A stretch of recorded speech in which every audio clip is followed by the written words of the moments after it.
Apartheid, which began officially in 1948, was a government-enforced policy that separated people by race. The white minority controlled power, land, and wealth, while the black majority and other non-white communities were denied basic human rights.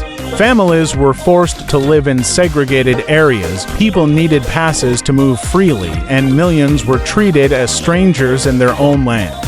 But oppression always creates resistance. From the very beginning, South Africans stood up against injustice.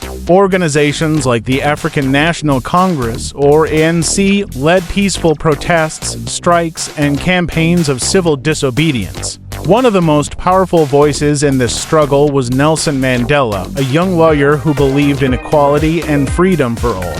In 1962, Mandela was arrested, and in 1964, he was sentenced to life imprisonment.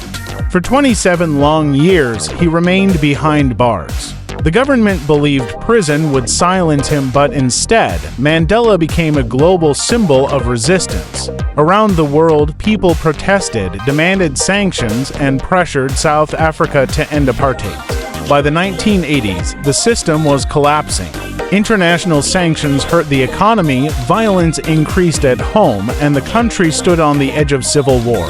Finally, change became unavoidable. In 1990, President F.W. de Klerk made a historic decision. He lifted the ban on anti-apartheid groups and released Nelson Mandela from prison. After decades of hatred and division, something extraordinary happened. Talks began, not for revenge, but for reconciliation. For years later, in 1994, South Africa held its first democratic election, where people of all races could vote. Nelson Mandela was elected the country's first black president, marking the official end of apartheid. The fall of apartheid was more than a political change, it was a victory for human dignity.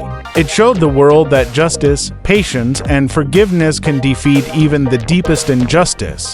South Africa's journey reminds us of one powerful truth: freedom may be delayed, but it can never be denied.